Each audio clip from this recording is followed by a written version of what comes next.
karena akan ditranslate oleh Ci Jessica. Marilah kita bersama-sama dan bersikap anjali dan membacakan Parita Aradana Dhamma Desana.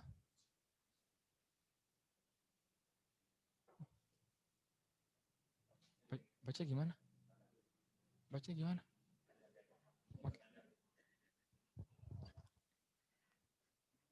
Brahmacaloka dipati sahampati katanjali at diwarang ayacata santi dasata paraja kajatika desetu damang anukampimang pajang. Kalau Bapak dan Ibu ada pertanyaan, silakan ketik di Zoom, YouTube, atau Facebook. Nanti panitia akan men-forwardnya kepada Biku. Kepada Yang Mulia Biku Baragama, kami persilakan waktu dan tempatnya. Bente Baragama, you may start your Dhamma Desana now, please. Thank you.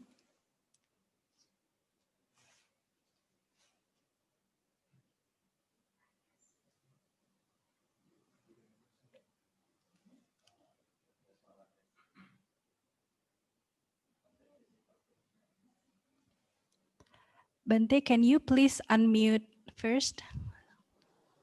Okay. Namo tassa bhagavato arahato samma sambuddhassa. Namo tassa bhagavato arahato samma sambuddhassa. Namo tassa bhagavato arahato Samma Sambuddhassa. Homage to the fully enlightened Buddha, the Blessed One. Arogya Paramalabha Santutti Paramandana Nibbana Viswasa Paramana Jnati Nibbhanang Paramang Sukha. Selamat sore semuanya. Good evening, Venerable Dhamma Buddha and friends in Dhamma. It's a great blessing and also very pleasant moment for me to deliver Dhamma talk to my Buddhist friends in Indonesia.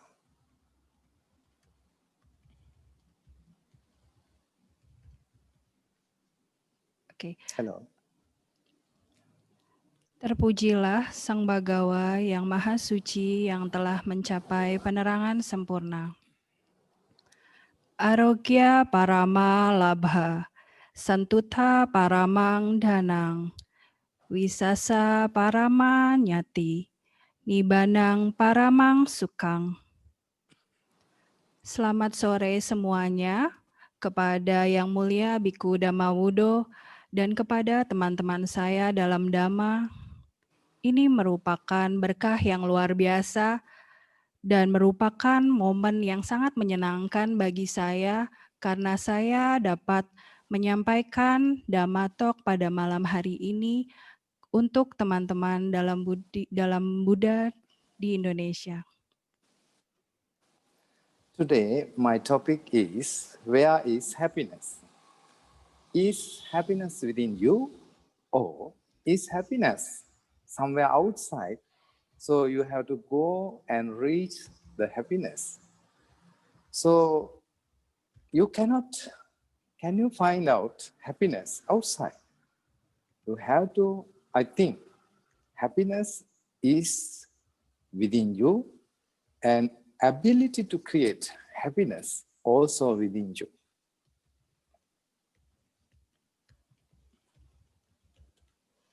Topik pada malam hari ini adalah di manakah kebahagiaan?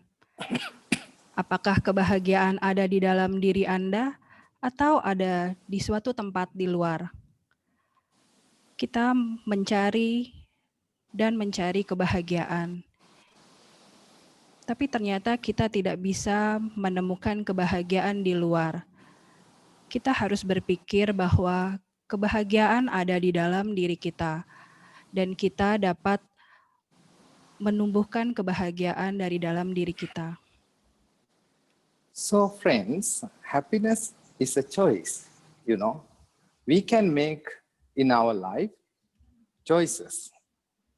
Choices, one is to be sad, the other is to be happy.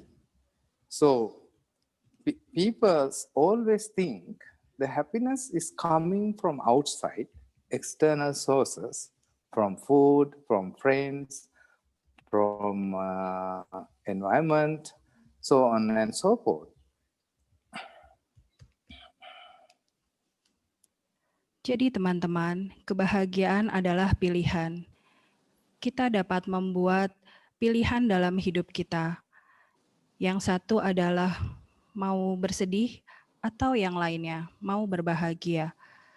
Jadi kita selalu berpikir bahwa kebahagiaan itu datangnya dari luar, dari sumber-sumber di luar kita, baik itu makanan, teman-teman kita, atau mungkin kesenangan-kesenangan. So friends, when we want to be happy, we outsource. We give the happiness, the remote control of making us happy to the other people. So for example, when you go to the office or when you're at home, you complain that somebody is making angry of you, somebody is making upset of you, and somebody is making sad by themselves to you. So normally we always say the unhappiness is coming from others, not within ourselves. But if you look at our mind, we can see the external information, external inputs that is coming into our mind. We interpret, we give a meaning or feeling to external things, and we say that person make me upset, that person make me sad.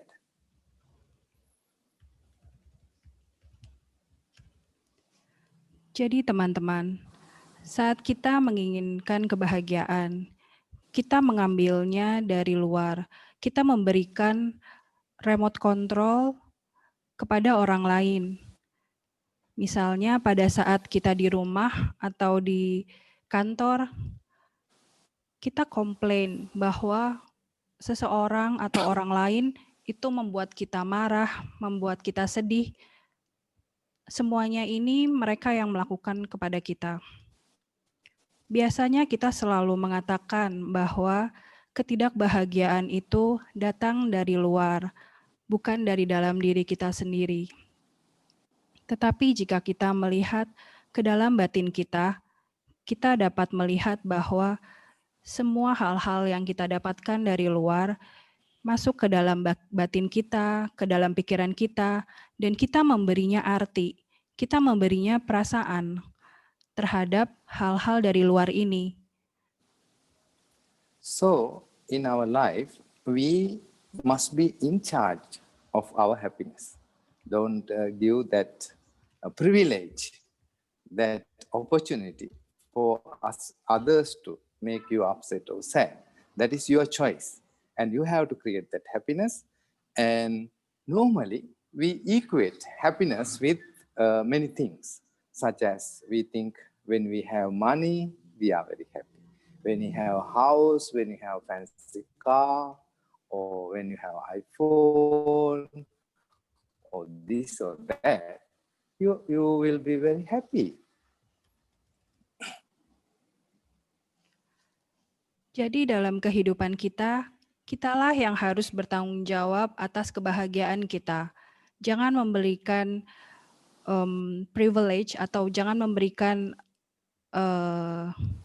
kesempatan bagi orang lain atau hal lain untuk mengatur seperti apa kebahagiaan kita.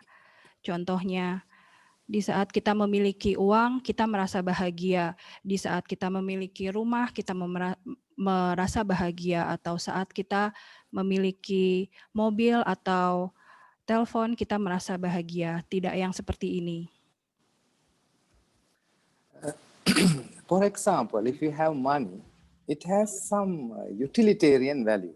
Money can buy food, money can buy medicine, money can buy car, but do not never ever equate money to be happiness. It's an external utilitarian, something we can use. It's not something we can make use of it. Sometimes it can give happiness. But for example, if there's a very rich person like Bill Gates or some other very rich person, they may have some reason, even though have so much money, they may have some reasons to be unhappy. So my suggestion is for you is to find reasons to be happy every day. You have to find many reasons to be happy every day.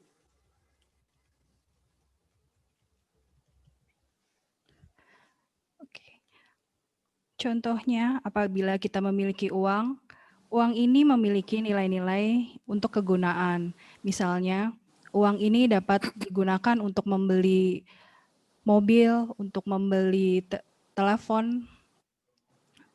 Uang ini adalah sesuatu yang dapat kita gunakan, tapi bukan sesuatu yang mengatur kebahagiaan kita.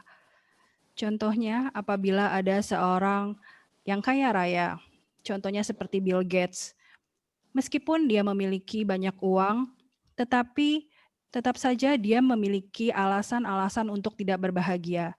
Jadi, saran saya untuk Anda adalah temukanlah alasan untuk selalu berbahagia setiap harinya. So friends, let us understand what are the doors that close the door of happiness, or avenues or sources that are going to close happiness in our life. I will take these points from Buddhism. One point is called, we have called kilesa. It's called defilements. And one defilement that can make us unhappy is the arrogance, the proudness. And this create kind of you thinking you are a very higher person and other person are lower, and you must get special treatment, special attention, so that when these things are not happening the way you like, you will be very upset and you will be very unhappy.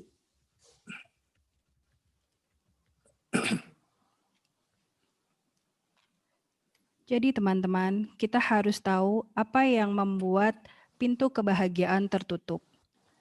Saya akan menyampaikan beberapa. Yang pertama adalah kilesa atau kekotoran batin. Kekotoran batin ini membuat kita tidak bahagia.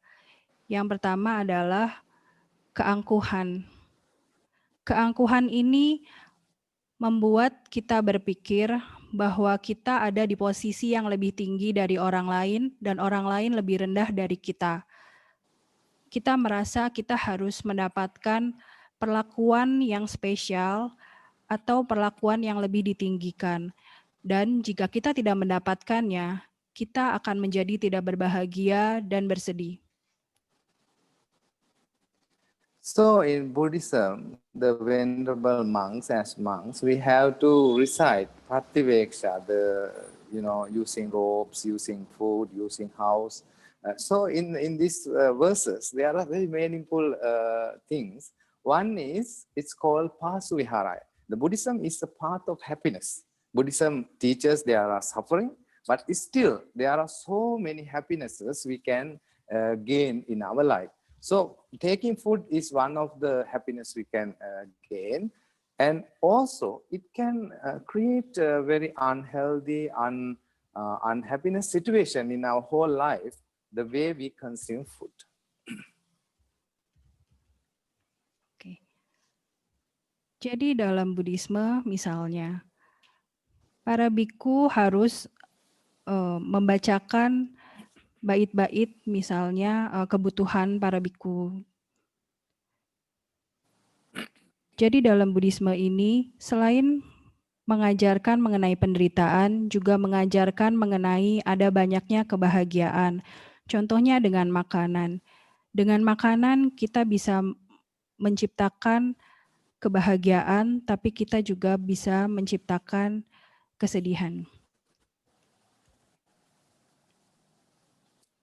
So when we take food, we say this is for comfort of the body, not to make our body more beautiful and more, to make our body more fat.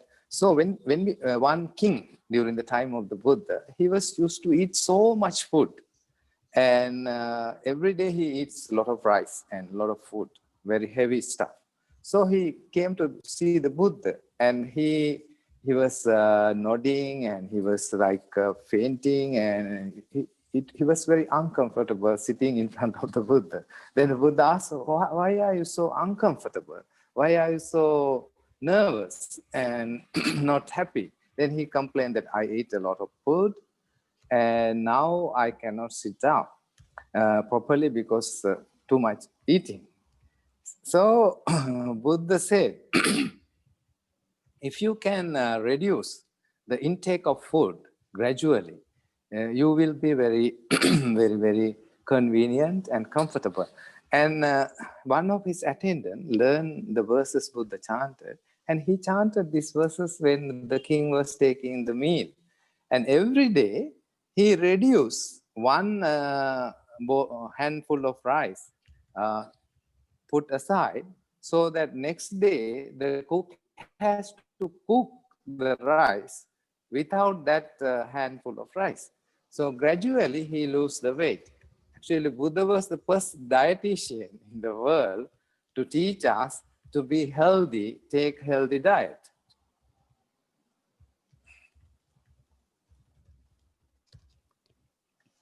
Ya.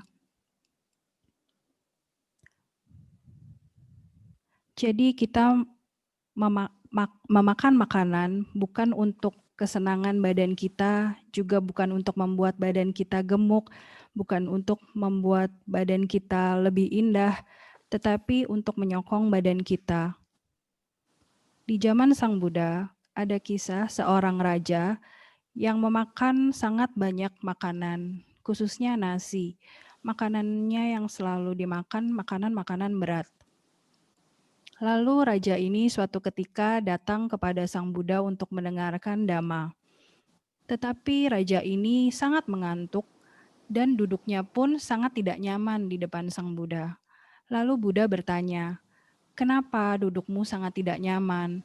Kenapa jadi seperti tidak bahagia?" Lalu raja itu menjawab bahwa saya makan kebanyakan, jadi tidak bisa duduk dengan baik dan tidak nyaman. Lalu Buddha berkata, kurangi makananmu pelan-pelan, maka kamu akan merasa nyaman dan berbahagia. Lalu raja ini mengikuti nasihat dari Sang Buddha. Setiap hari ia mengurangi segenggam nasi. Tukang masaknya pun jadi mengurangi beras yang dimasak. Jadi sebenarnya Sang Buddha adalah ahli diet pertama di dunia yang memberitahukan bagaimana caranya diet yang sehat. So the first verse of the first line of the verse I recited, Arogya Paramalapa. The health is the highest gain. We always think if we have very big balance in the bank, you have a very good gain in your life. You are very rich. But Buddha says the highest gain, highest advantage, highest benefit is the health. So if we nowadays many people are suffering because of many illnesses, mainly because they are taking too much food. They have cholesterol, they have too much blood sugar, they have high blood pressure, because they are not taking food just for live, but they taking food to make their satisfaction, so that making life miserable and unhappy.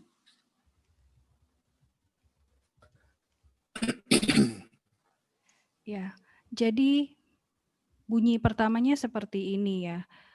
Arogya Parama Labha. Kesehatan adalah anugerah terbesar, atau manfaat yang paling besar adalah kesehatan. Sekarang ini kenyataannya adalah ada banyak orang menderita penyakit-penyakit karena terlalu banyak makan, baik itu diabetes, kencing manis misalnya. Ini membuat kehidupan mereka menjadi tidak menyenangkan dan tidak berbahagia. Friends, I remember one story. There was a lady in a village, not now, about 100, maybe 200 years ago. And when this lady came out of her home, she saw some 3 persons. They are, in olden days, people used to walk in the park. They didn't have this kind of transportation. So they were very weary and very tired. So this landlord lady thought they must be strangers passing this village. She had some kind thoughts and invited them to have dinner. Then these guests, the strangers asked, "Who is in your house?"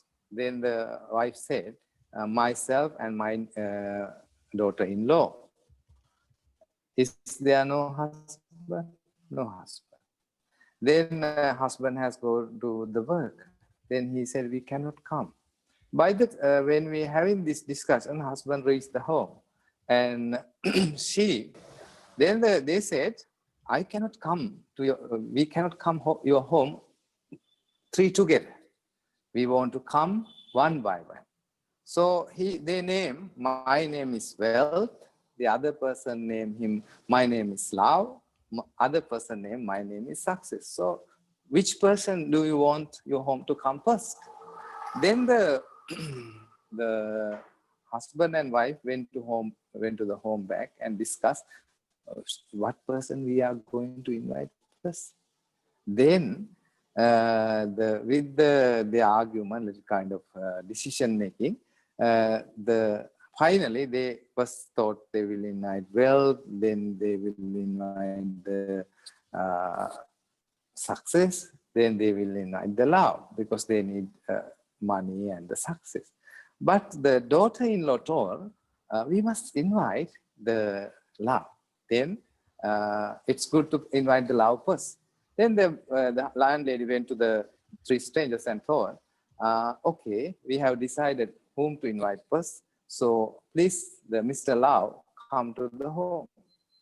Then the 3 persons began to follow. Other 2 persons also began to follow. Then this lady asked, "Why you first told me if 1 person is 3 persons is invited, only 1 person can come at a time. Why these 3 persons coming together?" Then the other 2 persons said, "If you invite the Wealth only come. If you invite the Success only come. But if you invite 3 of Love, all 3 will follow." So they serve the dinner to all 3 persons.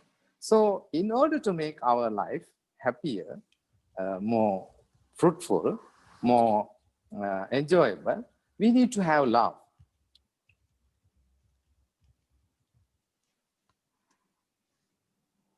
Oke.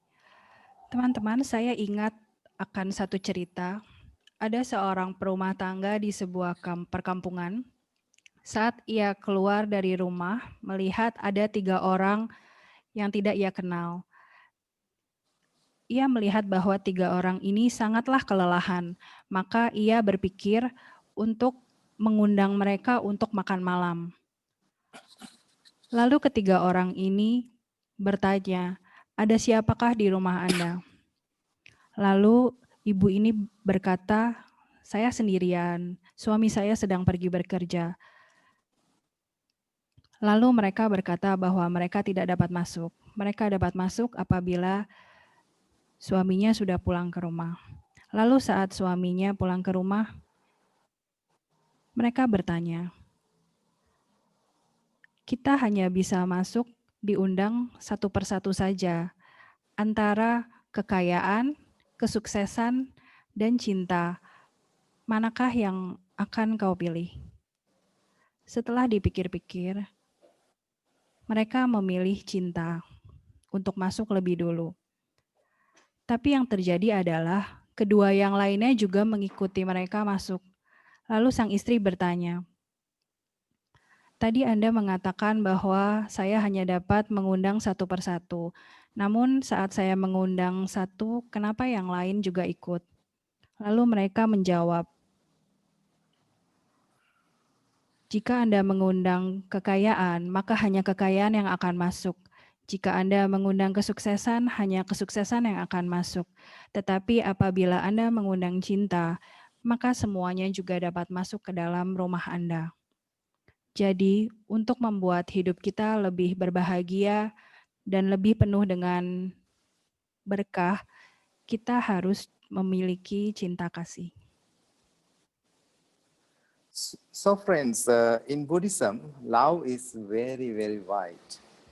In our personal life, our love is very limited to maybe family members, husband to wife, wife to husband, children to parents. But in Buddhism, love is very wide. We are embracing everybody, all sentient beings.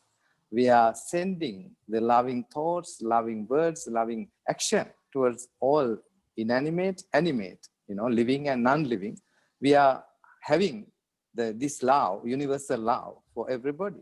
So in order to be happy, our heart must be filled with these loving thoughts always. Instead of anger, instead of hatred, instead of delusion, we need to fill our heart with love for everybody.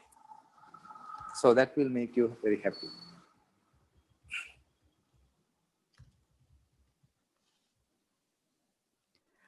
Di dalam Buddhisme, cinta kasih itu sangat luas. Di dalam kehidupan personal kita, cinta kasih itu bisa menjadi sangat sempit. Misalnya antara istri dan suami, antara orang tua dan anak. Tetapi di dalam Buddhisme, cinta kasih itu adalah terhadap semua makhluk. Baik itu sesama manusia, maupun terhadap binatang, maupun terhadap makhluk-makhluk yang kita tidak dapat lihat. Jadi cintanya ini adalah cinta kasih yang universal. Untuk bisa berbahagia, untuk bisa memiliki hati yang berbahagia, kita harus bisa mempunyai cinta kasih yang universal ini, sehingga kebahagiaan kita akan dapat lebih besar. So friends, the faith and confidence about other people, the believing in good in every person, is this very important. That's why Buddha says, Viswasa Paramayati. The confidence or the trust we have on other people is the best relative or the highest relative we can have. So in our loving relationship also, the trust and the confidence and the amount of respect we give to the other people is really important to have a good loving relationships.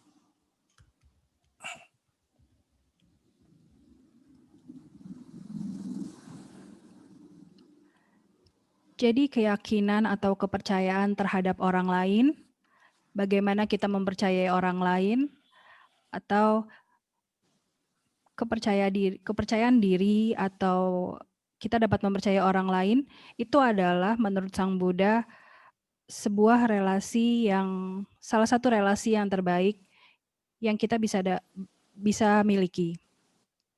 Jadi berapa banyak rasa hormat kita kepada orang lain itu menjadi sangat penting dalam memiliki relasi yang baik dengan orang lain.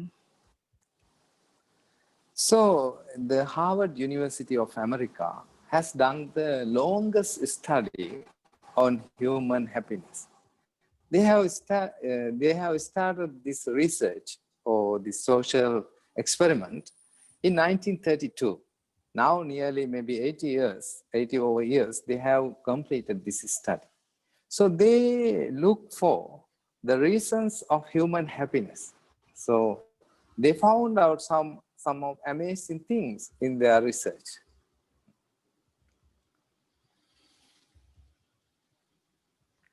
Ya, jadi Universitas Harvard ini ada riset yang begitu panjang, yang paling panjang dibandingkan riset-riset lainnya mengenai kebahagiaan manusia. Riset ini merupakan eksperimen sosial dari tahun 1932, di mana riset ini mencari alasan dari kebahagiaan manusia, dan mereka menemukan hal-hal yang luar biasa dari riset ini. So Buddha has also explained in many suttas, especially in Singalovada Sutta, the relationships are really important. The teacher-student relationship and the parent-children relationship, husband-wife relationship, many things are explained in Buddhism, how to have a good relationship. So the Harvard University find out that the loneliness in their people's life is really toxic, really very harmful to the people. So even in a relationship, people can be lonely because their issues are not addressed, their feelings are not taken care of, and due to these reasons, people might feel very lonely. So the findings of the Harvard University is the time, energy, and their strength to build good relationships that will make people more happier and also healthier. Not only that, they will live longer also, because when you have a very good partner to share your sorrows and sufferings and good and bad, so that will give people confidence to live more longer. So the main thing in this study, they found out, they took about 1,000 people and the job and this personal struggles they went through their life for over many years. Even they went to their personal life and to the room and their personal problems. And this discovery, these findings were really interesting, that nowadays people are associating people very superficial level. They don't have like long-term relationships, and they will have a very short-term and very pleasurable kind of relationships. And it's like you are using people like disposable things, and no deep, bonded, meaningful relationships. Yeah.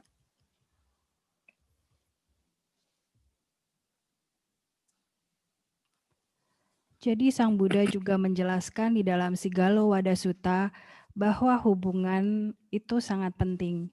Baik itu hubungan antara guru dengan murid, antara orang tua dengan anak, antara suami dengan istri, bagaimana dapat memiliki hubungan yang baik di antaranya. Di dalam studi Harvard University ini, ditemukan bahwa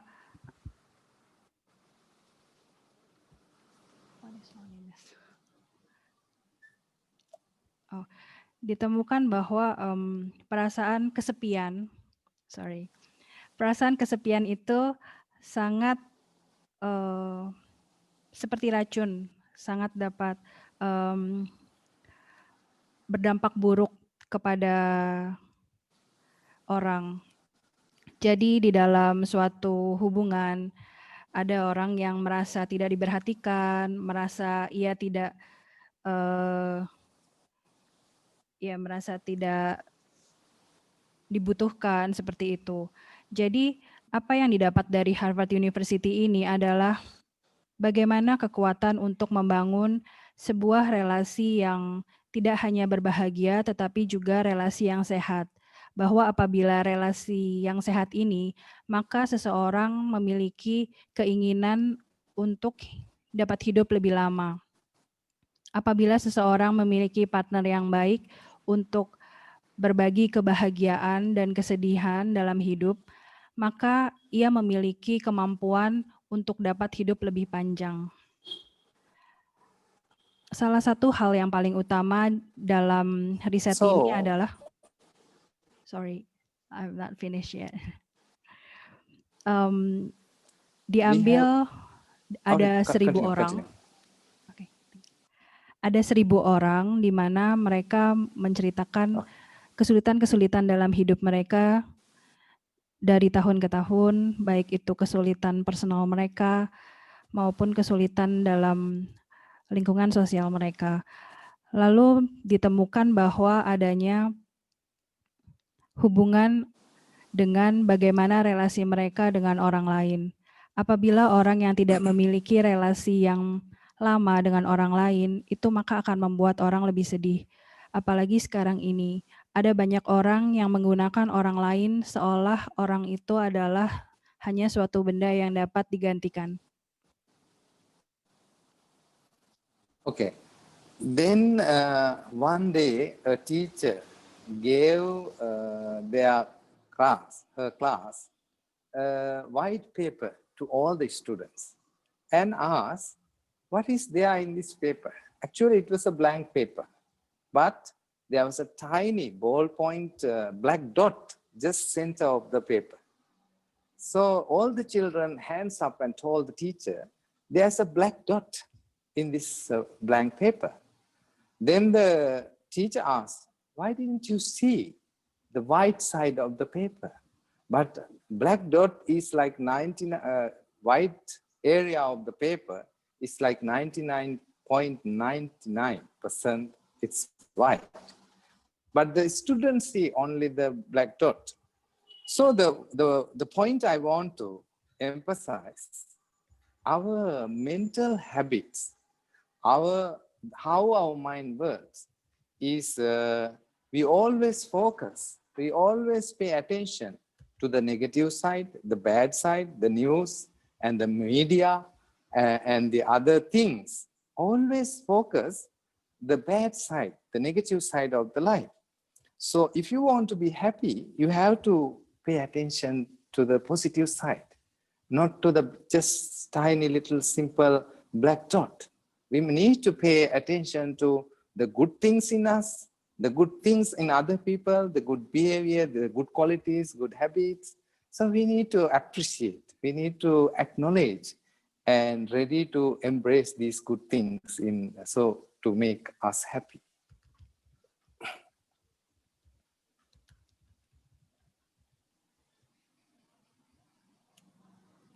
Oke, ada satu contoh. Suatu hari ada seorang guru yang menunjukkan satu kertas kosong berwarna putih kepada para murid-muridnya. Di tengah kertas kosong itu ada satu bulatan hitam yang dibuat dengan pulpen. Dan gurunya bertanya, apa yang kamu lihat? Lalu rata-rata murid-muridnya semua menjawab bahwa mereka melihat satu bulatan hitam. Lalu guru ini bertanya, kenapa kalian hanya melihat satu bulatan hitam yang sangat kecil itu, sedangkan sebenarnya 99,9%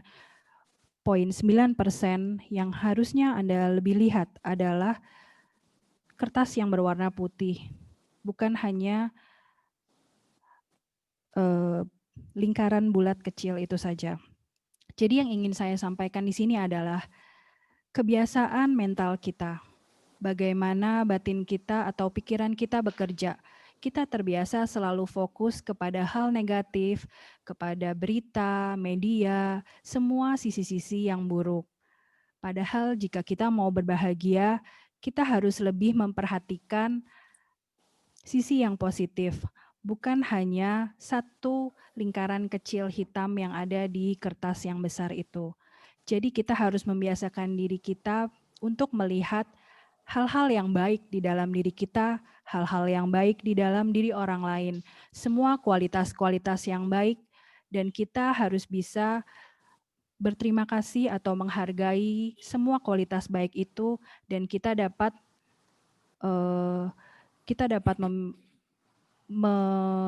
memikirkan bahwa semua kebaikan-kebaikan itu kita dapat rangkul. Itulah yang harus dilakukan agar kita dapat berbahagia. So, I would like to let me compare our minds to two tiny insects.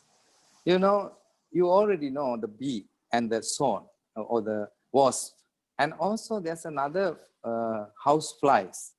You know, these two insects have different approach to their different focus to their way of life. For example, the bee takes a very long journey in order to collecting the nectar from the flowers.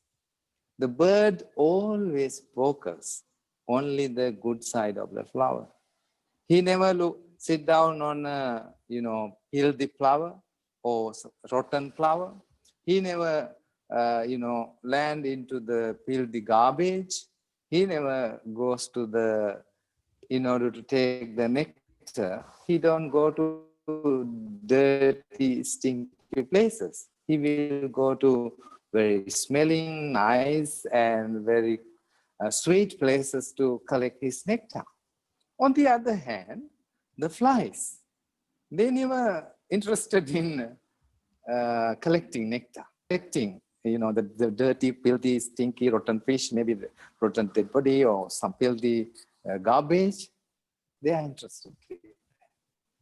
So in our life, we are trying to focus more negative, more depressing things. When you focus depressing things, it will disturb you. It will disturb you definitely. It will disturb your happiness. It will disturb your peace. So let us try to have a positive outlook. Take the positive things in our life. Look at the positive side of the life. So that will make us uplifting. That will make us more positive, and we can bear up the situation in a pleasant way. We can lead our way in a pleasant way. Oke, ada contoh lagi ya. Ini antara burung dan lalat. Dan juga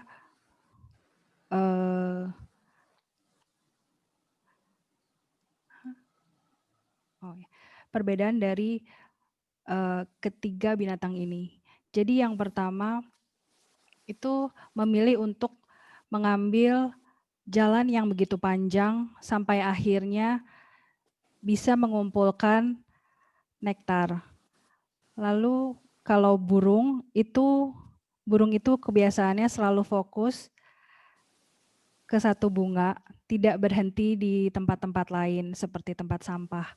Jadi dia hanya fokus berhenti di tempat yang sangat menyenangkan dan manis, yaitu tempat untuk mengumpulkan nektar. Sedangkan lalat-lalat ini, mereka tidak fokus mengumpulkan nektar yang manis, tetapi mereka justru bisa pergi ke misalnya ikan yang kotor atau yang sudah bau atau sampah-sampah yang sudah sangat jorok, itulah yang mereka tertarik. Jadi ada cara bagaimana mengumpulkan kebahagiaan. Nah, dalam hidup kita cenderung fokus kepada hal-hal yang negatif, hal-hal yang sangat membawa depresi, hal-hal yang sangat mengganggu kita, mengganggu kebahagiaan kita, dan mengganggu kedamaian kita.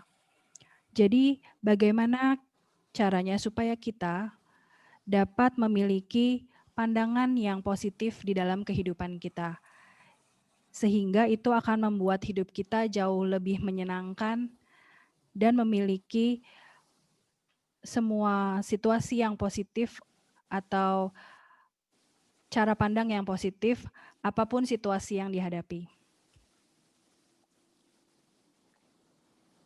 Okay. So another quality in order to be happy we need to develop the quality of gratitude. Gratitude is really important thing in our life. Why it is so important? Because we take things for granted and we never appreciate the things people are done. For example, he was under the Bodhi tree for his enlightenment. He never forget his Bodhi tree. He paid 7 days gazing at the Bodhi tree. The first lesson taught to the world is the gratitude. So gratitude is very important. When you have gratitudinal thoughts and feelings, our good hormones will create inside our body. This is very important thing. So Santutti Paramandana, that the contentment, we always insatiable. We cannot be satisfied. The things we have, we are looking for more, we are looking for new things. So we are going in a rat race. We are searching for many, many new experiences without enjoying, without satisfying, without being happy what we have already. So this is the big problem that creates restlessness, that creates unhappiness inside our mind, because we are not already enjoying, we are not already be happy with what we are having at the moment. So when we are eating our food, when we are using our clothes, when we are using our bed, when we are using the floors of the building, there are many people contributed to build these things, make these things. So we must have a sense of gratefulness, sense of thankfulness to them. Because they made these things, I can use comfortably. I can live happily. I can use them in a nice way that makes my life more comfortable, enjoyable. So please have this kind of gratitude in order to make us ourselves. So the Santutti Paramandana, the contentment is the highest wealth. Because Buddha says one time, na kahapana vassena tittu kamesu vichati. Even you receive coin, gold coin rain. That rain brings you many, many thousands of gold coins. Still you won't be happy, because there's no end for our desire. There's no end for our craving. So we are like drinking salt water in order to quench our thirstiness. But if you drink salt water, it will create more and more thirstiness, So that's why the contentment is so important, to be happy.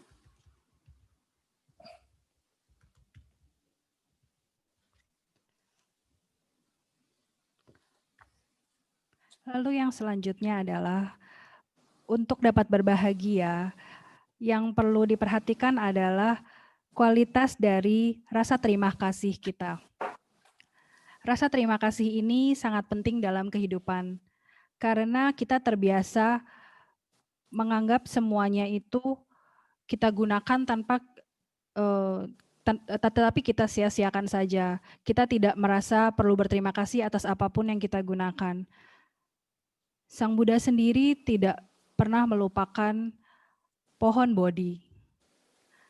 Meskipun setelah mencapai pencerahan sempurna, selama 7 hari, Sang Buddha memandang pohon Bodhi sebagai bentuk berterima kasih terhadap pohon Bodhi yang selalu menaungi beliau selama beliau sebelum mencapai pencerahan. Jadi apabila ada 1000 perasaan berterima kasih, maka akan ada hormon-hormon yang baik yang meningkat dan itu akan membawa kita ke kebahagiaan. Dikatakan demikian, Santuta Paramang Danang, yang artinya adalah kepuasan batin adalah kekayaan yang paling berharga. Kita terbiasa mencari banyak pengalaman dalam hidup, tetapi kita seringkali lupa untuk merasa puas. Kita merasa berbahagia apabila kita sudah mendapatkan apa yang kita inginkan. Tetapi yang akan menjadi masalah besar adalah yang membuat kita tidak berbahagia adalah apabila pikiran kita tidak bisa menikmati apa yang kita sudah punya. Misalnya, pada saat kita makan, pada saat kita menggunakan handphone, pada saat kita menggunakan tempat tidur, kita sadari bahwa ada banyak orang di balik itu semua yang sudah membuat makanan kita, yang sudah membuat telepon untuk kita, atau yang sudah membuat tempat tidur kita. Maka kita membuat perasaan berterima kasih kepada mereka, karena berkat mereka membuat ini semua, kita bisa menikmati hidup yang lebih nyaman. Maka mohon untuk dapat memiliki perasaan berterima kasih ini, supaya kita dapat memiliki kehidupan yang berbahagia. Seperti yang Sang Buddha sampaikan, bahkan apabila ada hujan koin emas, apabila hujan tersebut membawa banyak koin emas untuk kita, kita pun masih bisa tidak merasa berbahagia, karena tidak ada akhir dari keinginan-keinginan kita. Seperti contoh lain adalah apabila kita meminum air garam. Kita minum air dengan harapan supaya kehausan kita akan hilang. Tetapi apabila kita meminum air garam, maka kehausan kita akan lebih dan lebih lagi. Maka kepuasan hati ini menjadi sangat penting untuk memiliki kebahagiaan.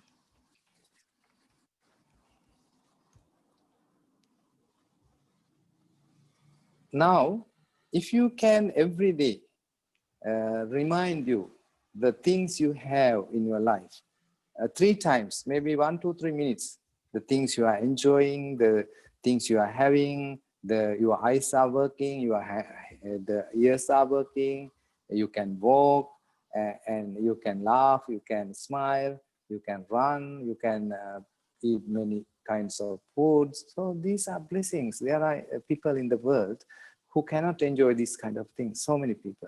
So if you can remember these 3 things every day, if you can remember these 3 things every day, 3 times every day, that will help you to develop sense of gratitude, sense of contentedness in your life.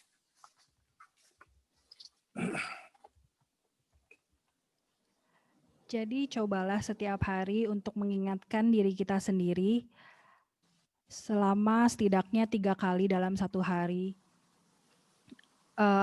terhadap apa yang kita miliki dalam hidup ini, apa yang bisa kita nikmati dalam hidup ini sekarang ini, apa yang kita miliki, apa yang membuat kita tertawa, kita masih bisa tersenyum, kita masih bisa berlari misalnya, atau kita masih bisa memakan makanan yang kita inginkan. Ini semua adalah berkah. Jadi apabila kita dapat mengingat hal-hal seperti ini, setidaknya 3 kali setiap hari, maka kita akan mengembangkan rasa berterima kasih dalam kehidupan kita.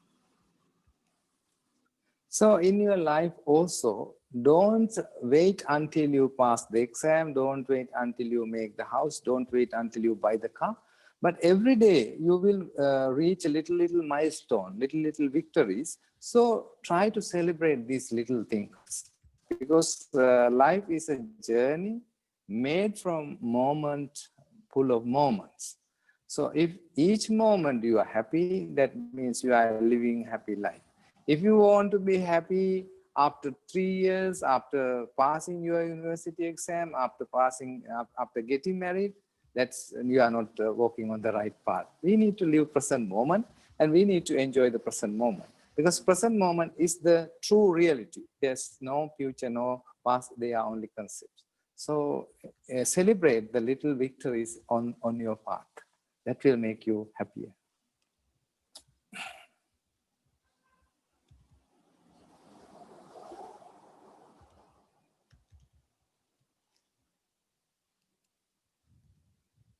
Oke, jadi di dalam kehidupan kita, jangan tunggu berbahagia apabila kita mencapai sesuatu yang besar-besar. Seperti misalnya kita baru bisa berbahagia apabila kita sudah bisa lulus ujian, atau apabila kita sudah memiliki rumah, atau apabila kita sudah memiliki mobil. Tapi usahakanlah kita bisa memiliki kebahagiaan-kebahagiaan kecil setiap harinya, dan kita bisa merayakan kebahagiaan-kebahagiaan tersebut. Jadi hidup ini adalah dari satu momen ke momen yang lainnya. Jika Anda ingin berbahagia, tetapi menunggu baru bisa berbahagia apabila sudah mendapatkan sesuatu yang besar, itu Anda tidak bekerja di jalan yang tepat. Jadi cobalah menikmati dan berbahagia di momen saat ini juga. Jadi usahakanlah untuk dapat memiliki perasaan senang karena adanya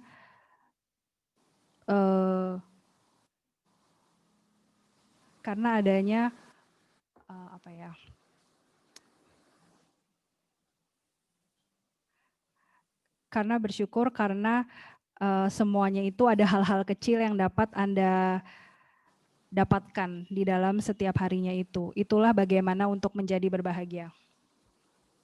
So I have some more points, but now it is as we schedule, we have this is the time for question and answer. If you have questions, then I can give you answers. Okay. So we can start Q&A session now, I think. Okay, Bante, let me check. Yeah.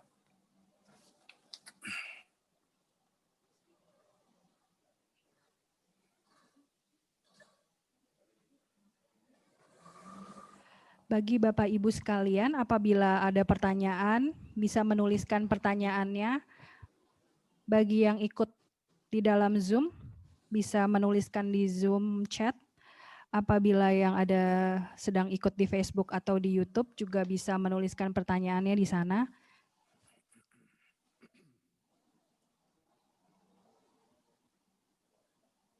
Do you have any questions?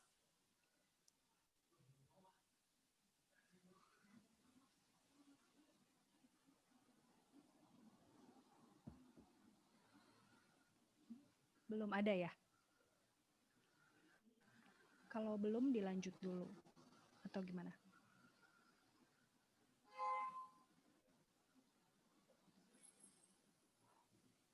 Bante, for now we don't have questions, so maybe you can continue if you have more. Oh, okay. Thank Yeah, please. So in Buddhism, to be happy, we always have some extreme habits. So we need to develop the middle path. We need to follow our habits, our way of living, not putting our habits to the true extremist situation, so that it can create some unpleasant situation. So we need to practice the middle path. So when you practice the middle path, you will not be addicted. Nowadays, for example, many young people, the elder, younger, everybody is addicted to the mobile. So they cannot pay attention to their neighbor, their mother, their father, because they are too much attention is paid to the mobile. So we need to avoid addictions. We need to have a balanced life. The balancing the interest is a quite hard thing, There are demanding situations. There are different situations. You need to pay attention to many things at the same time. So in order to have a happier life, or the balanced way of living.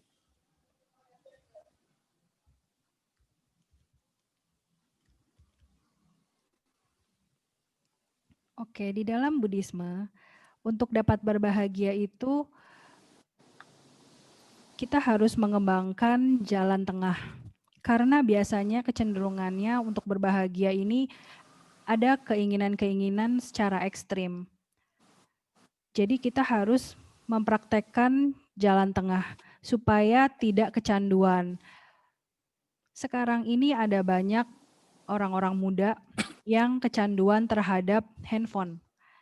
Jadi mereka cenderung tidak fokus ke sekitar mereka, baik itu ke tetangga maupun ke keluarga mereka.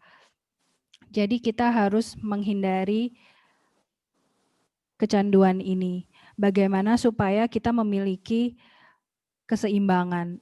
Ini memang tidak mudah. Ada banyak situasi yang harus diperhatikan di waktu yang sama.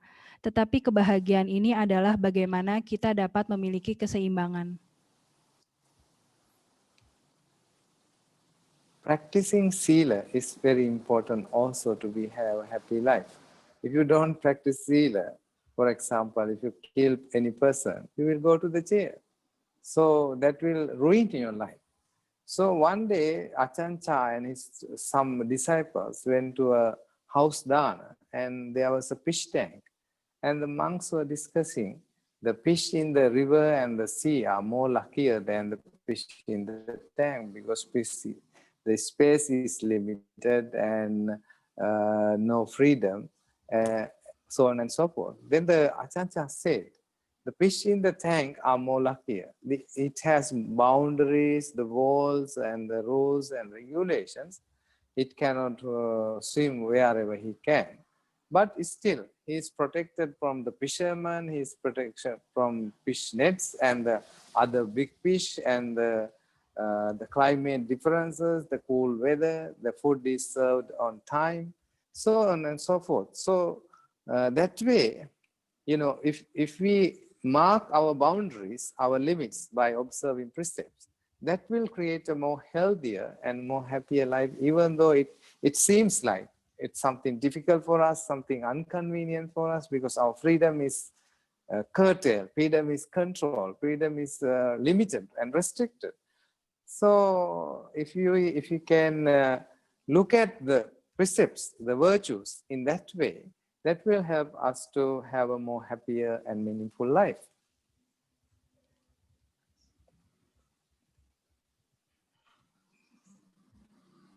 Hal lain adalah bagaimana mempraktekkan sila juga menjadi penting untuk memiliki kehidupan yang berbahagia. Jika tidak ada sila, kita bisa terjebak ke dalam hal yang tidak menyenangkan. Contohnya di masa dulu, ada seekor ikan. Ia ada ditaruh di satu tempat. Di tempat itu jadi ada batasan-batasannya. Tetapi ikan itu jadi aman dari nelayan, aman dari ikan besar lainnya. Jadi inilah adalah gambaran apabila kita memiliki sila dalam hidup kita. Sila ini seperti batasan-batasan.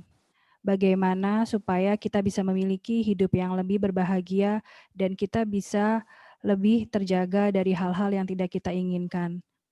Jadi apabila kita memiliki sila, maka hidup kita menjadi lebih bermakna dan lebih berbahagia.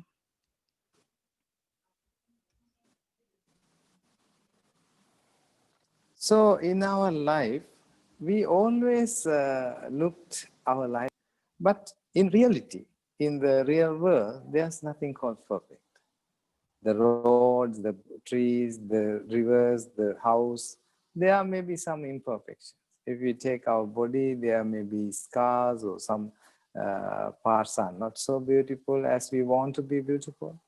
So if you are perfectionist, if you try to make everything perfect, that will create a very miserable situation for us.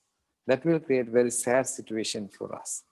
So if a tree has a very crooked branches, that tree will become very beautiful. If the tree is so straight and there's no such beauty as the tree with the crooked branches.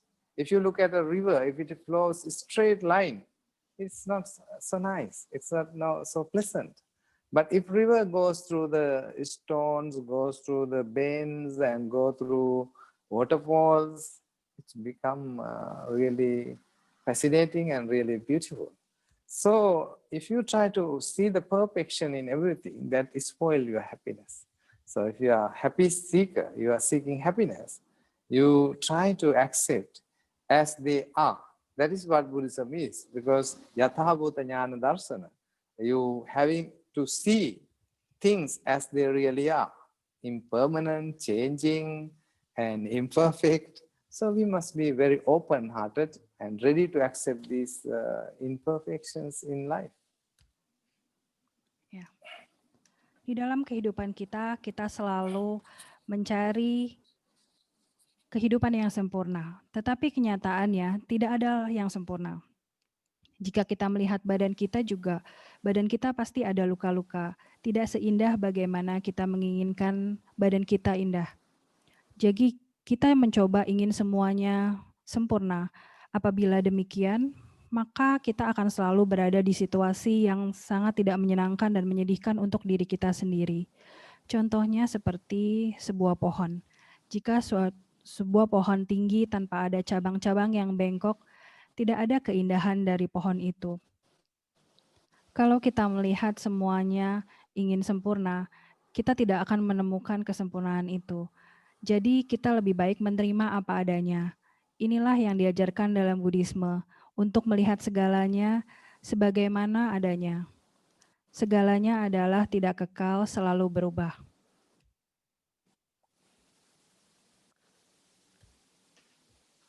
So generosity in Buddhism, really very important aspect to be happy.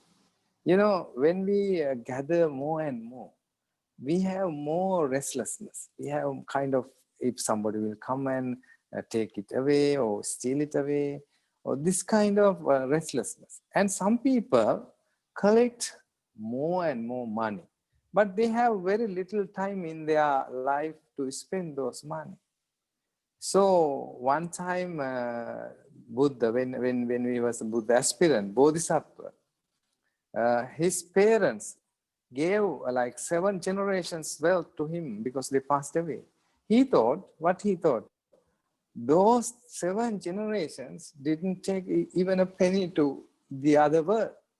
So I should make use of this money by giving to others so that I can make a lot of merits. These merits will follow me, but these coins will not follow me. But these merits, by giving these merits, will follow me. So givers are happier people. They are more contented people. Are not so happy. That is how the science of mind works. The science of mind works in the opposite way, not the way we like.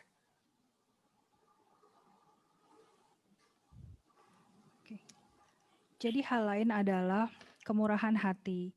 Jadi kemurahan hati ini dalam Buddhisme juga sangat penting bagaimana agar dapat berbahagia. Jika seseorang hanya fokus mengumpulkan uang lebih banyak lagi, maka ia memiliki rasa yang tidak ingin selesai. Contohnya apabila di masa dulu ada ayah dari seorang bodhisattva yang memberikan warisannya kepada 7 generasi turun-temurun. Tapi lalu bodhisattva menyampaikan bahwa uang ini harus digunakan untuk diberikan kepada orang lain dan dengan demikian membuat kebajikan. Karena uang ini tidak akan mengikuti saya, tetapi kebajikanlah yang akan mengikuti saya. Jadi orang yang berbahagia, orang yang memiliki kepuasan batin, inilah bagaimana batin kita bekerja. And in order to be happy, it is very important to dedicate our body, our mind, our energy for the service of others. Some people think other people must serve us, but we also have abilities, the skills. We must share these skills, abilities for the benefit of the society, for the benefit of our relatives, for the benefit of our friends. In Sikh religion, one of the Indian religion, they have one concept called seva. Seva means they voluntarily come and help, cook, clean, whatever the trade or whatever they know, they will help other people, kind of a self-sacrificing service. So we need to practice that service in order to be happy. Because if you stay at home and thinking your problem again and again, these thoughts will go spiral and make you more miserable, make you more sad. But if you go out and serve the society, you feel more fulfilling. Your life becomes more fulfilling, not empty. It makes you more happier.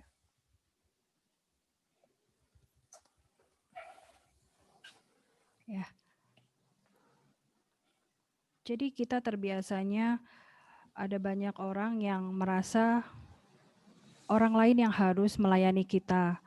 Tetapi sebaliknya, apabila kita memiliki pemikiran mau melayani orang lain, contohnya ada satu aksi yang disebut sewa atau melakukan volunteer. Jadi baik itu dari sisi kesehatan ataupun memasak makanan yang sehat dan membantu orang lain. Jadi pelayanan-pelayanan yang mengorbankan diri sendiri dalam arti memberikan untuk orang lain, maka latihan yang seperti ini adalah sebenarnya latihan bagaimana membuat diri kita sendiri berbahagia dibanding apabila kita hanya di rumah saja, kita hanya berpikir hal-hal yang menyedihkan. Maka apabila kita keluar dan melayani orang lain, maka kita akan memiliki kebahagiaan tersendiri. So now we will start our little meditation as time is flying so quickly. And just relax your body and mind, and maybe you can pay attention to your body, how you are sitting in your Buddha hall in the shrine room, and just feel your body from head to toes, and just close your eyes gently. Oke, And sekarang kita Okay, go ahead. Sekarang kita akan memulai meditasi singkat. Jadi kita akan rileks badan dan pikiran kita, tetapi kita fokus ke badan kita ya. Dengan posisi duduk yang rileks tetapi tegak, kita merasakan badan kita dari kepala sampai ke ujung jari kaki, dan kita mulai tutup mata kita. So please pay your attention to your in-breath and out-breath. As they comes and go, don't control your breath. Just to be aware of your in-breath and out-breath. You can pay your attention to your belly or your chest or your nostril, wherever you are comfortable with the tracking this breath. Please use whatever place you are convenient. Jadi coba fokus ke nafas kita. Nafas keluar, nafas masuk. Tetapi tidak mencoba mengontrol nafas kita. Lalu juga Anda bisa fokus ke misalnya perut Anda atau bagian-bagian tubuh Anda lainnya. Mana yang membuat Anda paling nyaman?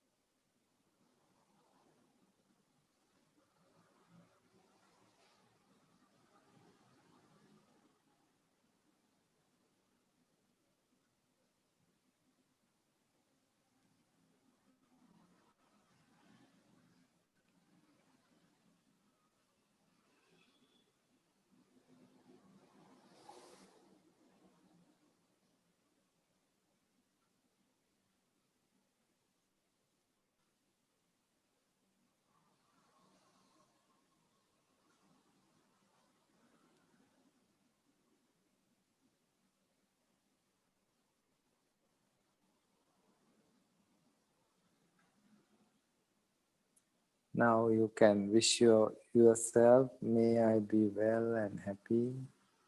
May I be free from enmity and danger. May I be take care of myself happily.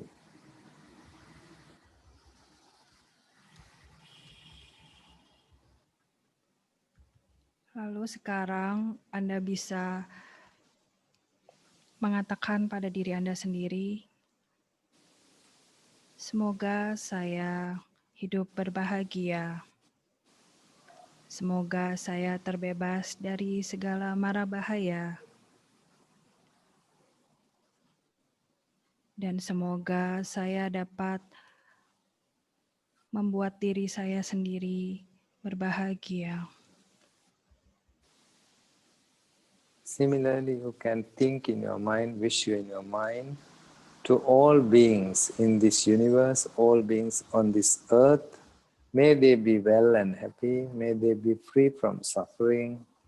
May they take care of themselves happily. Lalu arahkan pikiran Anda ke semua makhluk di bumi ini. Semoga mereka berbahagia. Semoga mereka terbebas dari penderitaan. Dan semoga mereka dapat mempertahankan kebahagiaan mereka sendiri.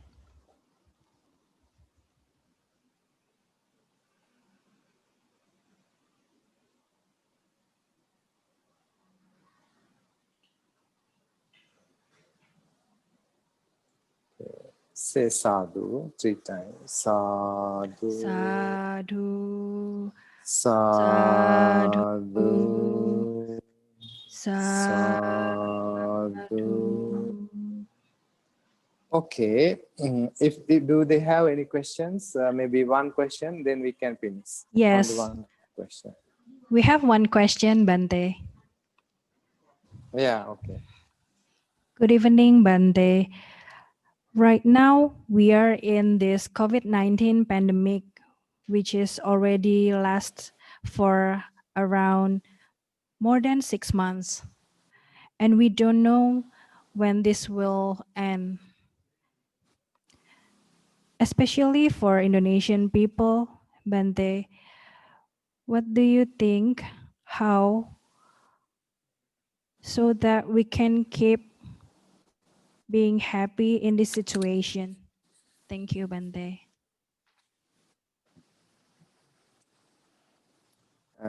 Because we have this situation, this is a kind of a quite deadly disease, corona, but because we don't know how long we will live.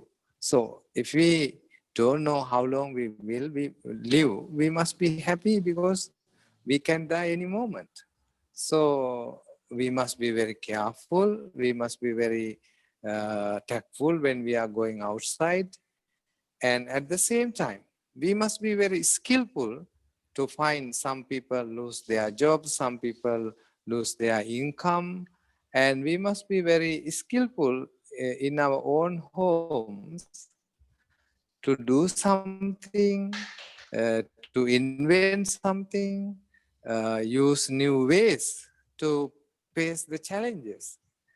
In the human history, we had this kind of like plagues and diseases that ruin many thousands and millions of people's lives.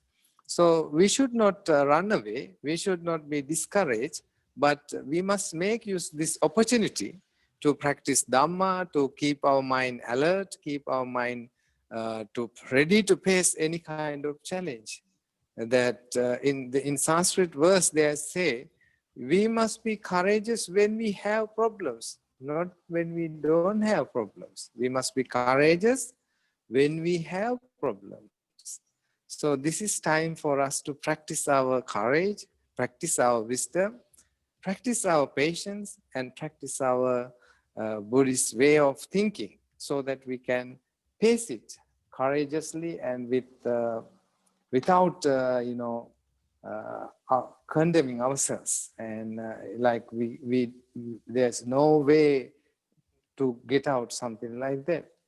So if everybody work together, for example, in Sri Lanka, the government, the people, everybody work together, we could control 99% of the corona.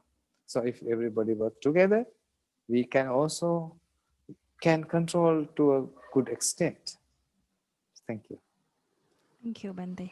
Oke, jadi tadi pertanyaannya adalah, pandemi corona ini sudah lebih dari 6 bulan.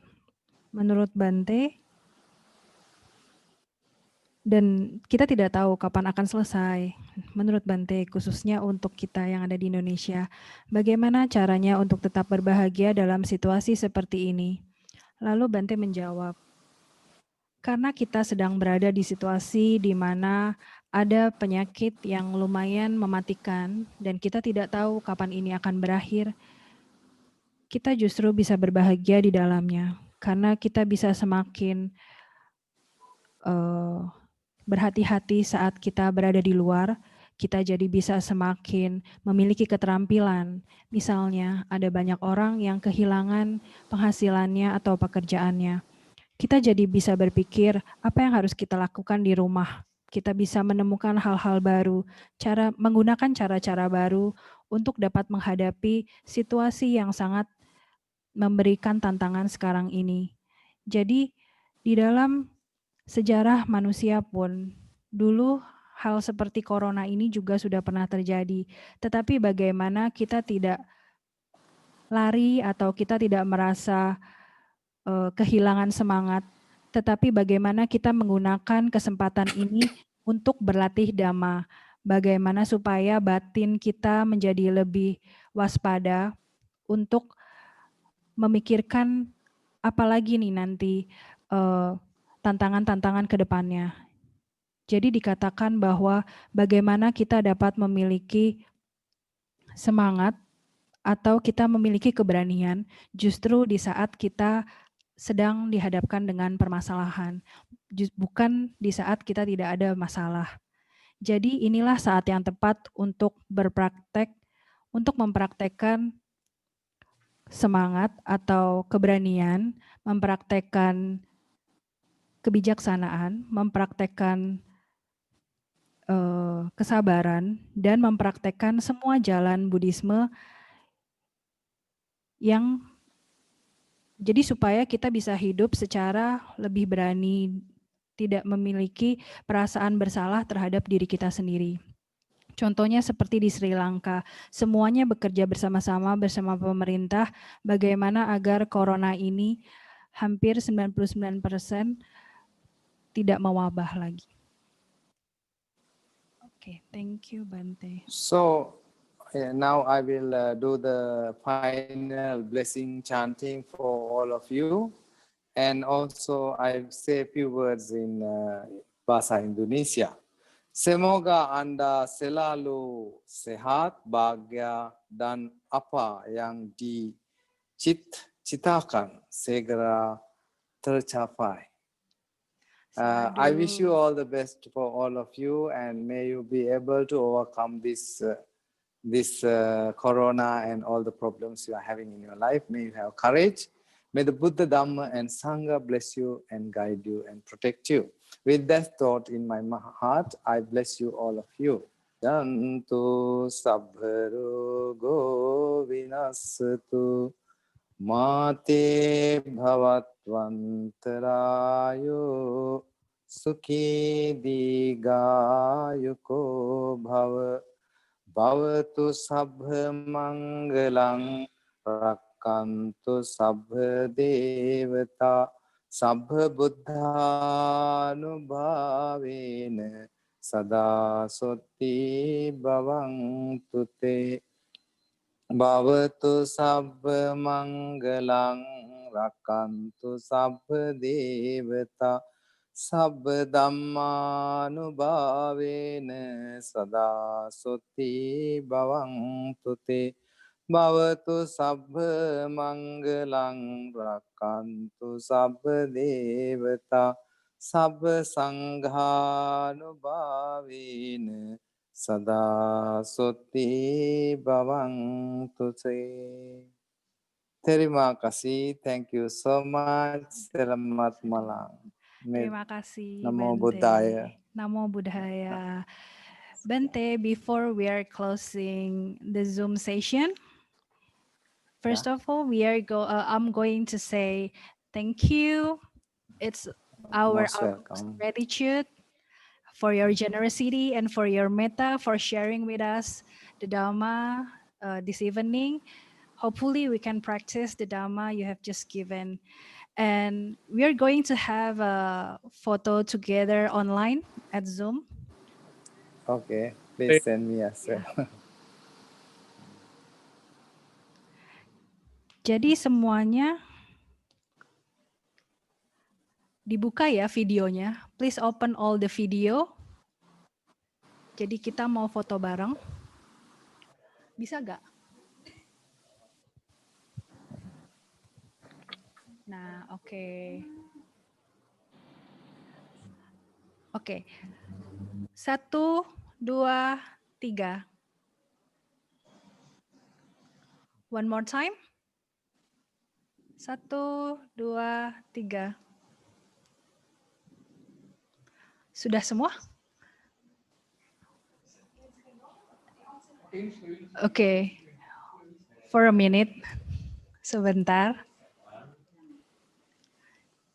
Sudah? Kita coba lagi ya. One more time. 1, 2, 3.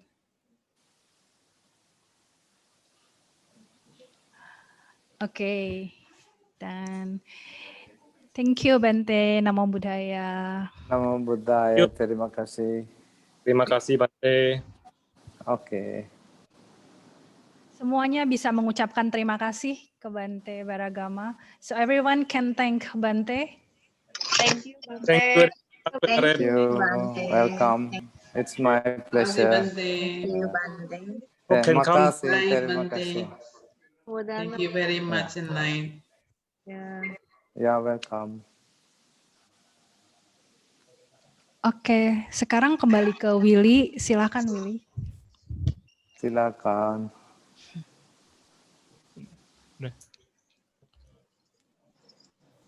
Demikianlah acara kita pada malam hari ini.